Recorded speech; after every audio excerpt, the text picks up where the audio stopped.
Kindly sit down. I have a prepared speech here. 2 pages.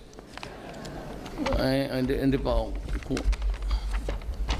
But this kind of thing would not inspire me tonight if I do not give you my sentimento ko sa buhay. You know, I was studying and lived in a dormitory. And every time we get our key from the pigeon hole, it looks at that statement. It was in, it says there, I only passed through this world but once. Any good, therefore, that I can do, or any kindness that I can show to my fellow creature, let me do it now. Let me not defer or neglect it, for I shall not thus pass this way again. Ngayon, hanggang ngayon, namemorize ko kasi araw-araw kami. Every time you get the message, you go to the desk. So YMCA, just beside City Hall. And it's a great dorm. And marami kami doon, halo-halo. 400 of us. So more or less you begin to interact with a lot of people, different religions, and different tribes. So maybe that was why I started my politics, because I'm fond of just getting to know you and making friends. Pero nung sa eleksyon, well, of course, I've been mayor of the city of Davao for 23 years. That is why I would more or less know about governance. But I hold it as an article of faith that no progress or development can come to a country or a city unless there is law and order. Just after the revolution of Cory, there was really lawlessness in Mindanao and in Davao. And, well, I thought that maybe if I ran, I could improve the situation of my city where I grew up. So nung presidente ako, and I promised this, one, that there will be no corruption. And if it is there, then baka ginusto mo. You might want it. 2 is that I have to stop drugs in this country. 3rd is criminality, because there are the 3 things that would really kill a nation. 4th is I leave to the economic managers, of course, just create the environment where they can thrive peacefully and with the least intervention of government. As a matter of fact, ayaw kong makialam sa mga negosyo. For one thing or another, a lot of reasons, harassment, that's why I said to this government, na kayong, those of you who are joining me, kindly be reminded of my words. So a lot of things have happened our way of late, and to think that I'm not just about how many months in the office. I have fired almost 92 people from the regulatory bodies. I left the RB, lahat yan. And we have an impasse with the people of the ERC because they have refused to step down. You know,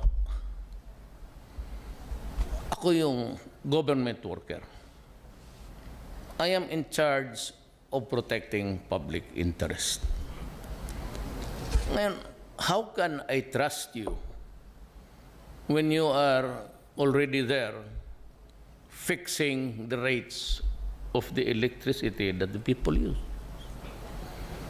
How can I be sure now that we are not shortchanged, that the public is suffering actually because of this rates? I don't mind if it is really a finding that is factual and true. Wala akong problema dyan. But if I suspect that you are there on the take, you better resign. Hindi tayo makakaintindihan dyan. Then the harassment, but I would withhold the money or request Congress to go dissolve the regulatory board. Hindi ako pwede ng ganon kasi sa awa ng Diyos, wala naman akong pinipili. You know, if I was able to survive on a shoestring budget and a public official for 40 years, well, we can survive with our salaries here much bigger. I get about 130,000. Pero kulang talaga because I have 2 families to support. One is that I got an annulment from my first wife. So, itong sila mayor, pati si, itong isa naman, isa lang. Pero, talagang kulang. Kasi sabihin ko sa inyo ang totoo ha. Makinig kayo. Ma'am, tumingin ka sa akin. Ayaw mo tumingin sa akin eh. You know, kung magtanong ka kung maligaya ako, totohanan talaga to. I'm talking live to all throughout the country. I never expected really to win. I was there for just the challenge of it. But I was looking at the other candidates. Nobody was talking about Mindanao. The serious problem actually is Mindanao. Because if we don't handle it very carefully, this country will end up dismembered. Maniwala kayo sa akin. Kasi sinabi ko sa Cor, you have to finish this. So good luck. Sabi ko sa Cor, pag nahulog itong helicopter na ito, tapos na ang lahat. Magkakaproblema na tayo. Well, because I said I was able to talk to Ms. Wari, although he's outside of the country, he's really taking stock of everything. Okay, he's willing to talk to us. DMI, we're having the first round officially next year with Jesus Doresa here, secretary na sa peace process.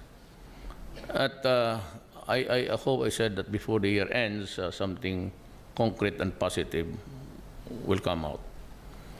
And ito ang gusto kong sabihin sa bayan. You have to heed us, people, guys from Mindanao, because we're telling you the truth. You have to really transform this country. One of a unitary type, with so much control, is like the imperial throne, because down the line, to the last treasurer or to the last assessor, comes from Malacanang, or from the civil service, or whoever he wants to get appointed. Kailangan mo lahat na pati yung pera namin. And the fact is talagang it is not divided equally. Of course, we are not as prosperous as the other places of the Philippines, but still we're taxpayers and we're contributing a lot. Remember that 54%, lahat mga ka-export, that 54% of the total export earnings of this country comes from Mindanao. So, pagka ganon, then every election, meron dito, a favored few, and they elect the president in this. They meet in 1 of 4 of them, 5. So, mahirap yan. Because in the system, no fault of theirs, but you decide because nandito lahat eh. And it cannot last long, not forever, I suppose. Maniwala kayo, kasi pag hindi, talagang there will never be an end to violence there. Why? I'll tell you. What's the secret? How is it? How to understand it? Actually, this started. They are not plain rebels, just rebels because they just want to fight.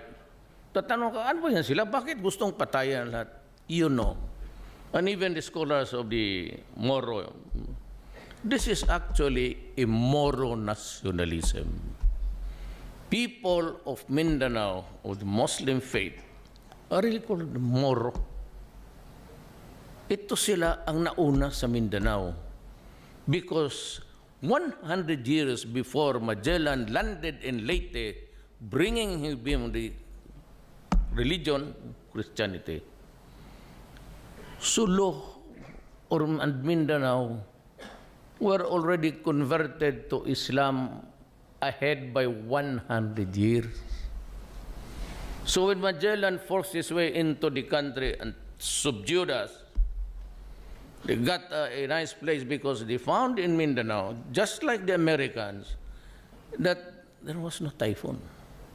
That fact of being knowledgeable in the wind currents, alam na nila noon. Kasi walang bagyo dito sa Mindanao. That is why when it was opened by the Americans, go to Mindanao because it is the land of promise. Actually, it was just sloganeering. Before dito kasi ang Bureau of Lands, centuries ago.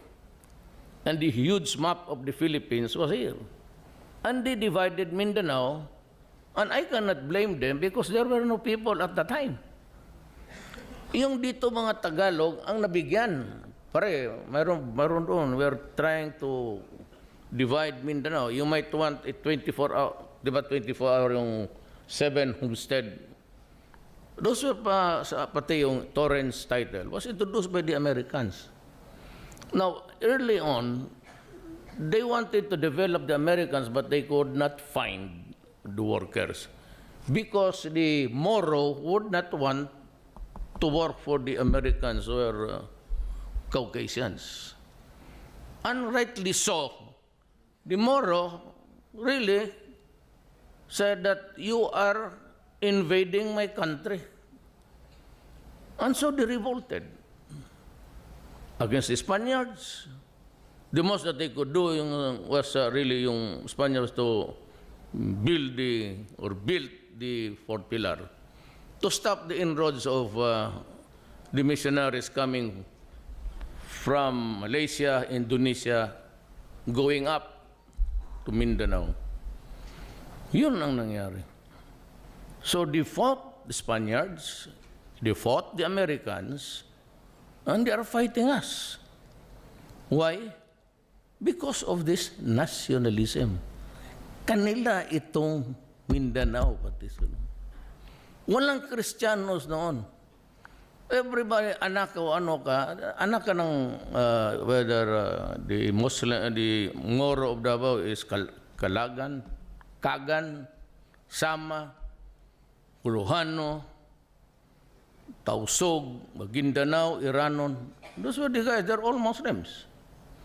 So now, we are in a bind because here is the Philippines, here is Mindanao, the Christians lording it over the Muslim populations kasi kukunti lang. And even in my state, it's about 17.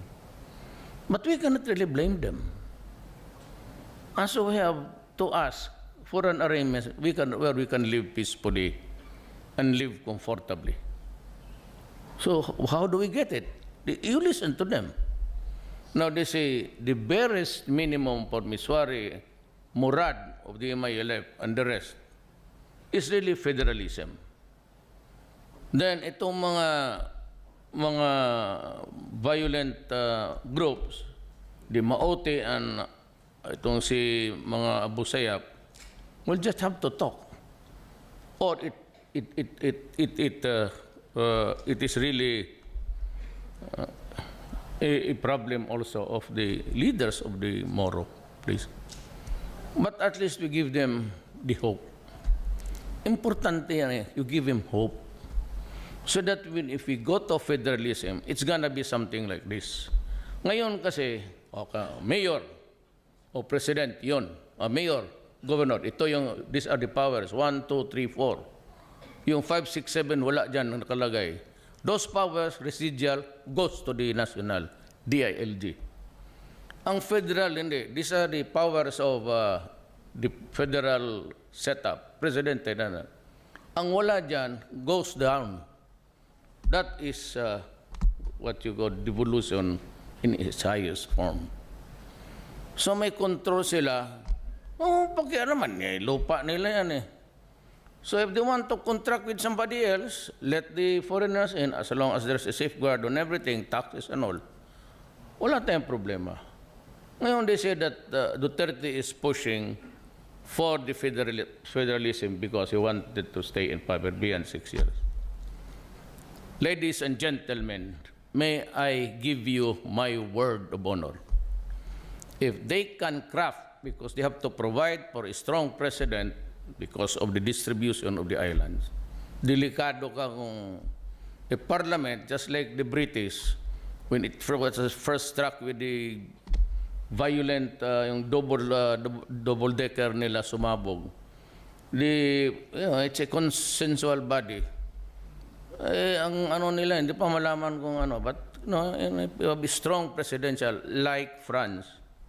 You can have a parliament, but reserve some powers, although very few, to call for an election, to dissolve the parliament, to be the chief, commander-in-chief of all the armed forces. Ibigay mo lang yan sa President 5, 6, 7, ang lahat doon na sa baba. Huwag mo pakialaman. Let them enjoy the resources of their land. Much of it has been taken over by us. Tayo mga Kristiyanos, mga negosyante. They own so much of the land, but they are marginalized and they are into enclaves. There's a place, a barangay here, a barangay there. But we have to change that. Otherwise, if we do not go with the changing times, it will overtake us and nothing will happen to this country. Now, just to the question I said, I am trying to figure out how to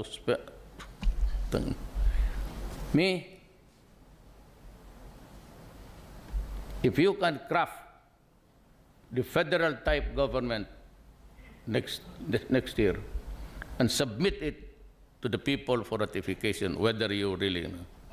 And if it gets through, if it passes the verdict of the people, I am going to step down. Next year, tapos yan lahat. Tapos na ako. I give you my word, my guarantee that it will happen. Baba na ako. Para walang masabi yung tao na Duterte. If you do not believe me, hindi ka talaga believe sa akin. Kasi anuhin mo.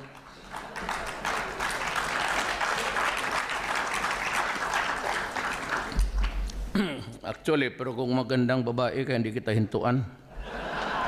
Hindi mo ako sagutin. Ma'am, pag hindi mo, patayin kita.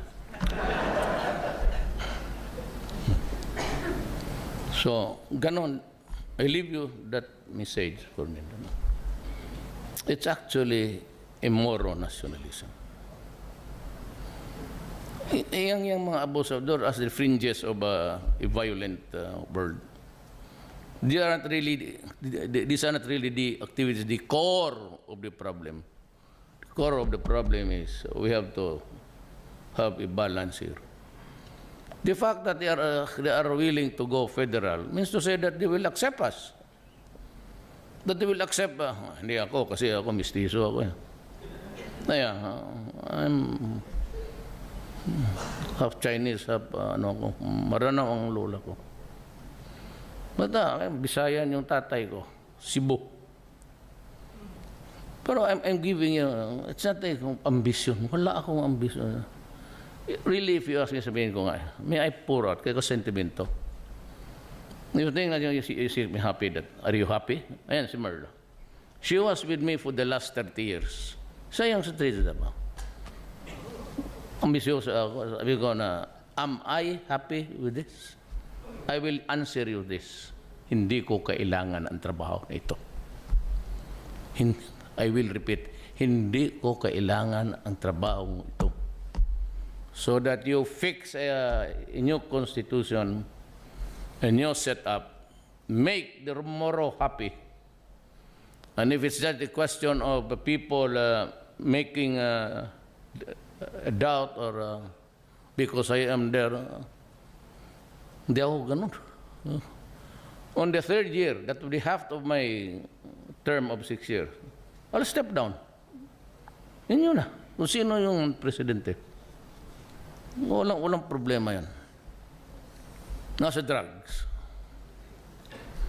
No, it's an election promise. Aside from my experience as 40 years as a congressman, vice mayor, mayor ng Davao City. Alam mo, fiscal ako, that makes up the 40 years in government service.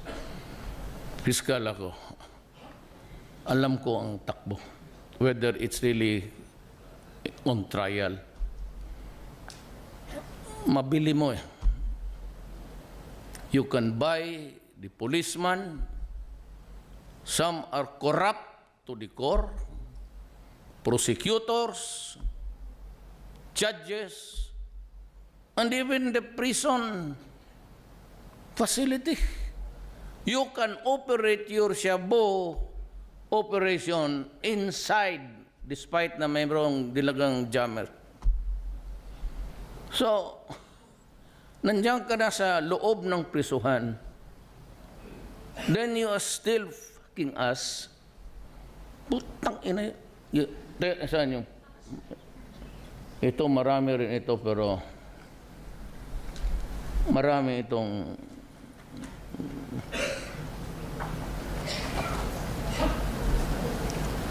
itong nagdadala, maraming pag-ibig to.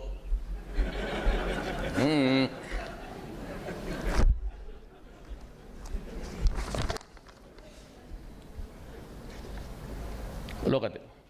General Loot. Statement of assets and liabilities, 100 million. Kasi matyaga daw sa negosyante. Ang ulol, bakakon pa. May bang... You know, ladies and gentlemen,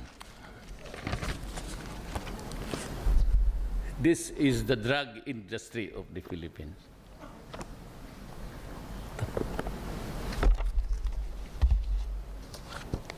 Yan ang mga pangalan. Nandito, police, prosecutor, barangay captains, marami, about 2,000 plus. They have contaminated the government for so long a time. We just did not realize it. Hindi natin alam eh.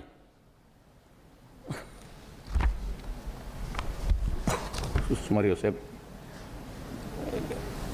Elected public official.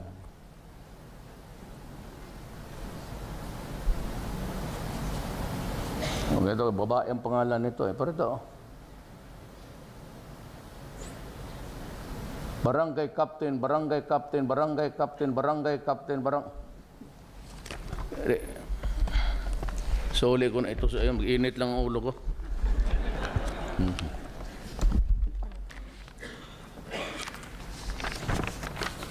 Salamat ha. Aid ko yan. Taga Bagyo yan.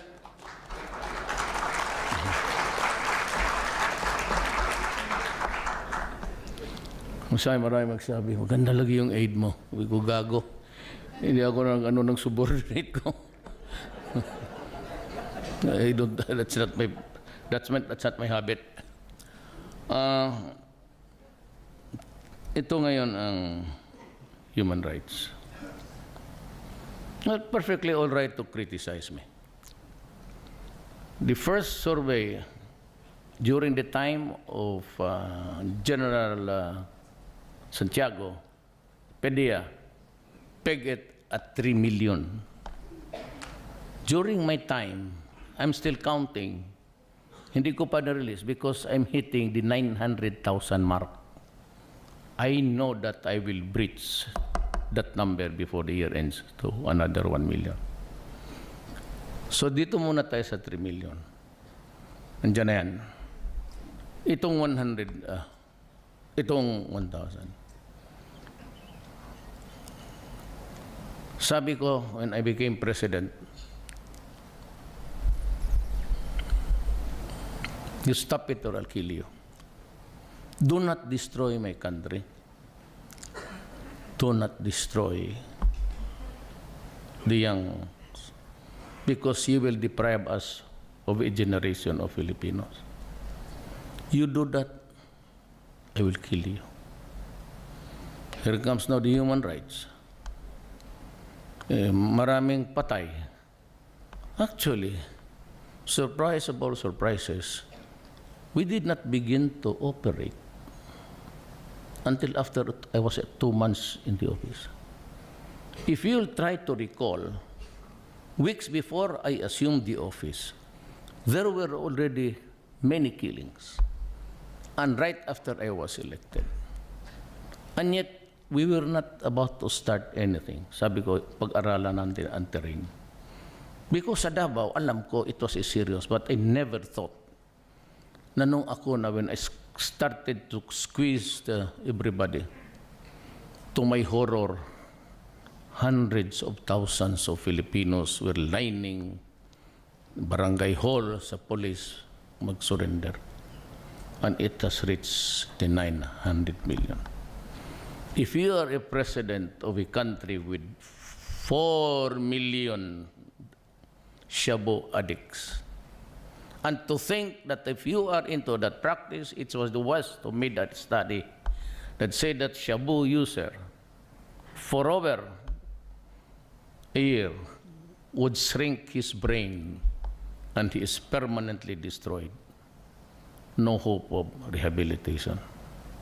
So how many of these 4 million now are really totally disabled? And how many are still maybe sane enough to be cured? Kaya ako, nagwawala. That is why there's a rage inside me. Can you possibly do it? By what right do you have in this universe to destroy my daughter or my son na wala naman akong ginawa sa iyo? Especially those working in the Middle East, working their ass to death. Yung isa na sa Qatar ang asawa, yung asawa niya sa Saudi. They keep on sending money, working to no end, only to find out that the son has been contaminated with shabu and the daughter is also an addict. So, paano yan? Where is, forget about the laws. By what right do you have to do that? Anong kasalanan ng nanay pati tatay na gawin mo sa isang anak nila? Kaya kung ako ang tatay, anak ng putang ina, papatayin talaga kita. Honestly.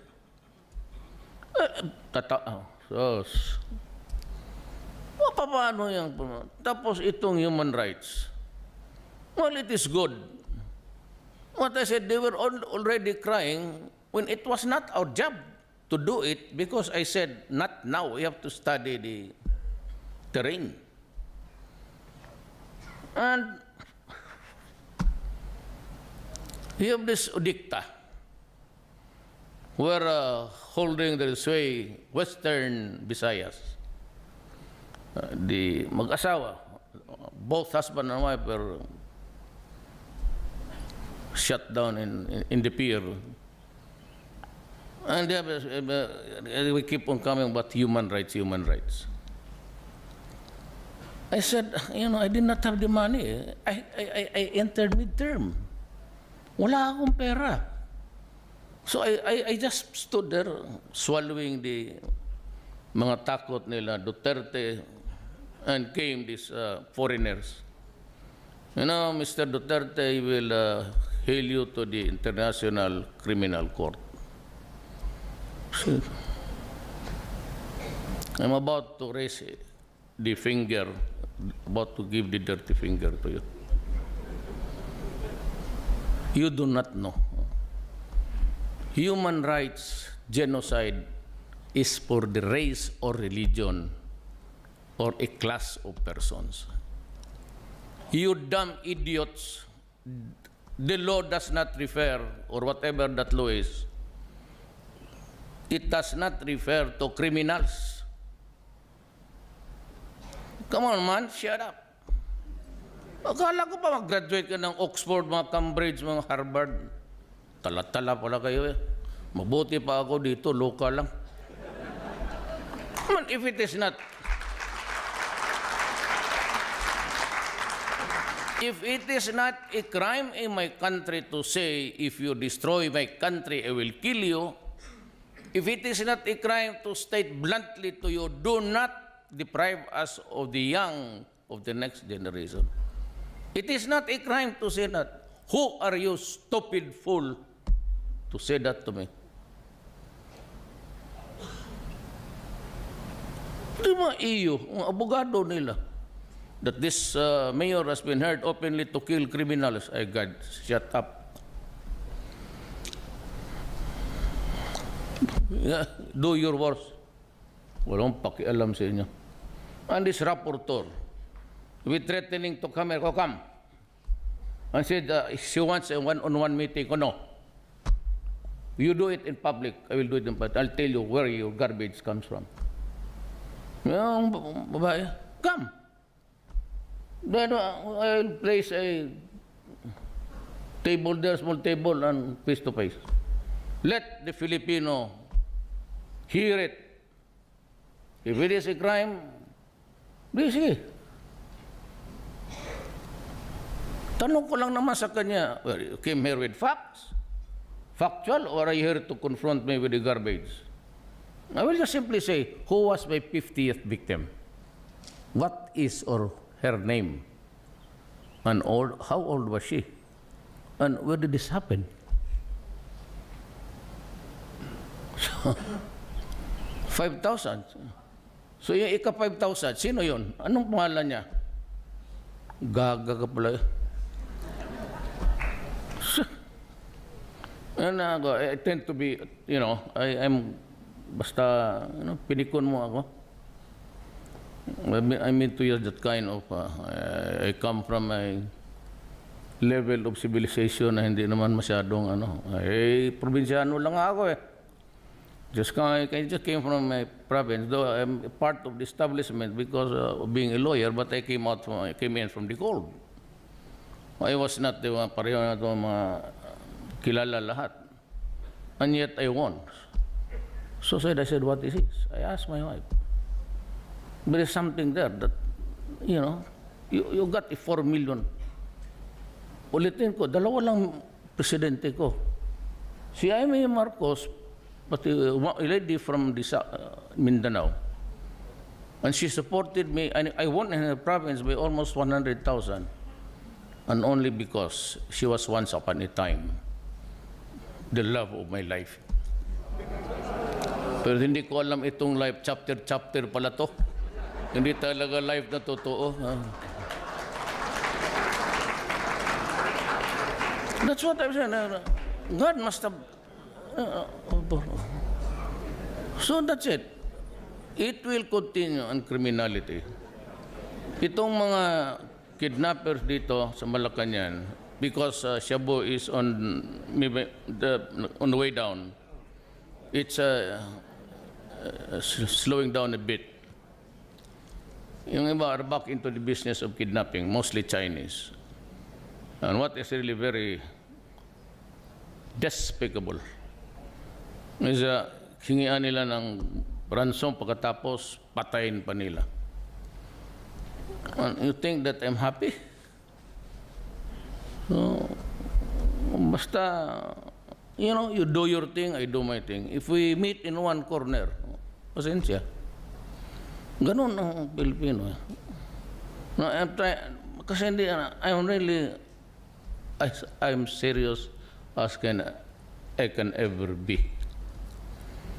Kayong mga foreigners dyan, you are better off going to the communities, telling them, stop it, because you lose not only your funds, but your life. Ang akin is, you want the killing stop, or tell the Cebu producers and runners, Stop Shabu, and there will be peace in the land. You continue with Shabu, I will not. Until the last pusher, I said, is out of the streets, until the last drug lord is killed, it will last till the end of my term of 6 years kung nandyan ako. If I get to resign or step down, or if I'm assassinated, go ahead. Ousted, impeached, go ahead. As long as the people would know that I gave up the presidency, not because of corruption, because I was desperate in trying to help my country preserve its condition. Simple as that. I have no plans of mine. Personal, Lana. If you ask me if I am happy, extra happy to be president, I'll answer you. I do not need it. And so for the businessman, all you have to do is to assert. If your son of a bitch will tell you demanding money, sampalin mo and make an appointment with me to Bongo, and I will take care of them. Whoever it is. I fired the other day 2 commissioners of the immigration. And to tell you, they were my fraternity brothers. Talagang, wala akong magawa. Nausapan tayo dito. Huwag na kayo magpunta ng ombudsman. Diretso kayo sa akin. Totoo, honestly, patawag ko dito, sipain ko yan sa harap mo. Then I will demand for his resignation. Pag hindi, I will treat you as a drug pusher also. Totoo. Ganun na lang, kasi ganun man talagang style ko rin sa Davao. You know, Davao is hitting 9. The highest growth in the Philippines, 9. Why? Well, because Davao is peaceful. It bloomed, flowered into something really big. There's a shrine there, a mountain actually. Then if you are there, the middle, you can look at your right side, and that would be something like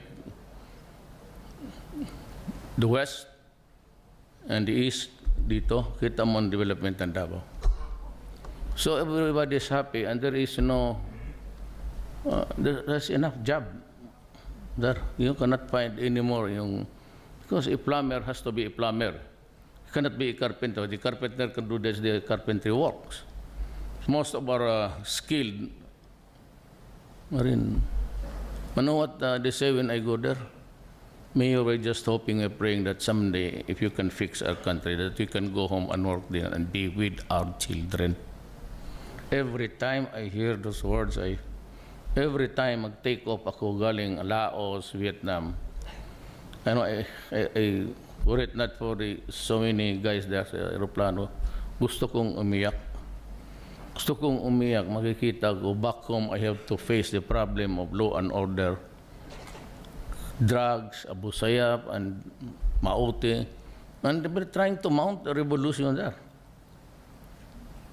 And I said, be careful, because if they lose the landmass, the Aleppo or the Mosul, and their desired proclamation of a caliphate, abot ko nasabi ko na ba? That would be Malaysia, Indonesia, and the Philippines, and Brunei. Then there's going to be real trouble for this country. I hope it would not reach that, but ISIS is very dangerous.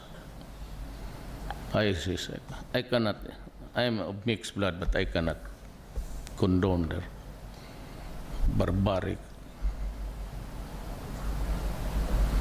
You know, if you have to kill a person, you don't have to do that. You should be inspired by the song Mona Lisa. They just lie there and they die there. No need for you to make an exhibit about cutting the head of a poor guy. So that, my friends, are actually my.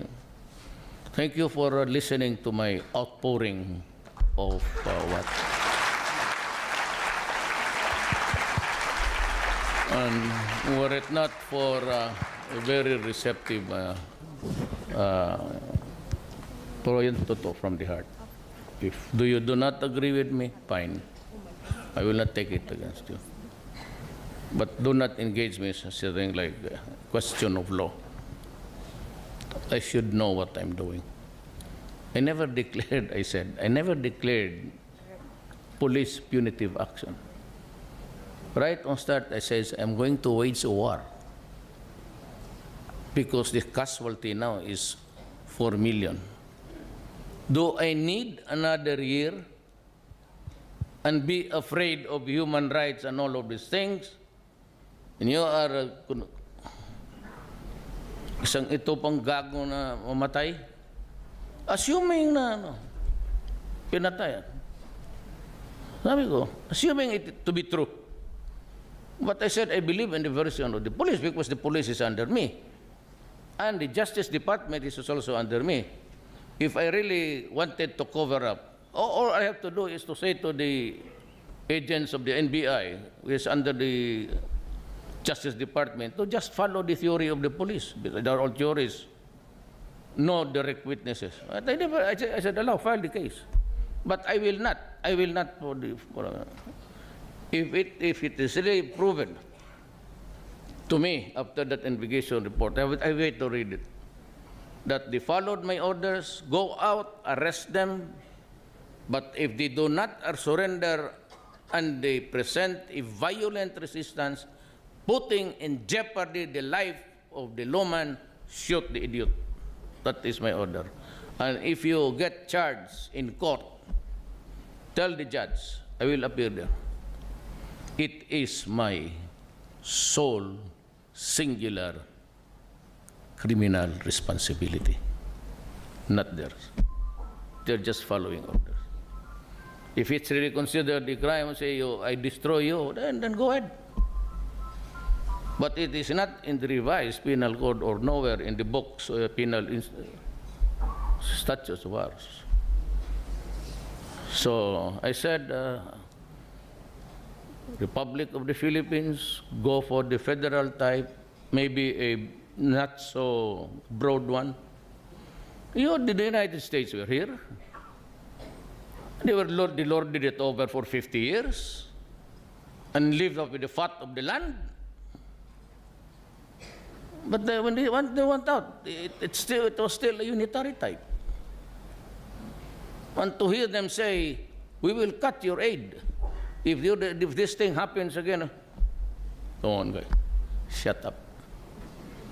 Shut up. I do not need your assistance. Millennium Challenge, 400 million. China is going to release to me 15 billion. Go home. I do not need your aid. You know, you should be careful with Orientals. They just don't know how to treat themselves. When you when there is you say, we will not give you because of this. You are pictured, it's a Visayan idiom. I don't know if you can understand. Patay gutom. Patay gutom is you're dead because you're hungry. We don't care if you are dead because of starvation. It's actually a slur. Do not, when you are dealing with Asians, with due respect to the ambassador of the United States, you're dealing with Asians, be careful of your language. You cannot do that to the Japanese and to the Koreans and to they'll feel insulted. Why do you have to say, we will cut your aid? Just say outright, please stop, or this. We are members of the United Nations, correct? Okay. You guys put your complaint there for the violations of the lost souls. Then, whatever happens there, the Human Rights Commission shall conduct an investigation. Then if there is a finding, they go ahead and present it to the plenary, and then they can come to me and say, confront me, what is this? But just to say you come here to investigate me, and to talk to me, no. My transaction, I do not want dealings here. I do not want to talk about business. There's the Undersecretary of Trade, there is Secretary of Trade. You go to them. No, I have to review the papers almost every day. It's actually, at the end of the day, I would say to you, it is dignity. Just because there are human rights violations, you do not say that you will never have the AIDS. We do not need it. But bakit sabihin mo pa? Mr. Duterte, if this thing continues, you lost your assistance. It is actually an insult, sir. So I hope that we can understand each other here, and you guys. And there will never be a time that I will allow government people to go into your pockets. That's why I ordered the arrest of Jack Lam. I really do not know what was the case against him, but he was talking as if everybody in government was in his pocket. And so I called, arrest him. For what? For whatever. Good that he was able to fly out, or that he will rot in jail. And I said, but there is no charge, no, never mind. You arrest him. Good. And may I say also, sorry for my bad words. I was not disciplined enough by my father and mother. But do not consider me, I realize it. Let us not kid each other. I am a worker of government. I never said a word about me as president. Never. You have never heard me say, well, as president, I would say as a worker of this government.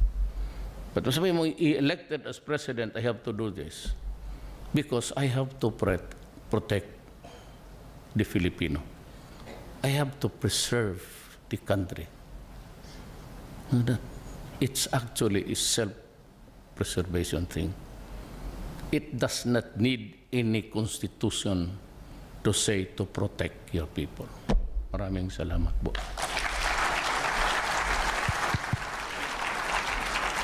Thank you very much, Mr. President. Now may we request you please to grant the photo opportunity. Maaari lamang pong sundin natin ang pagkakasunod-sunod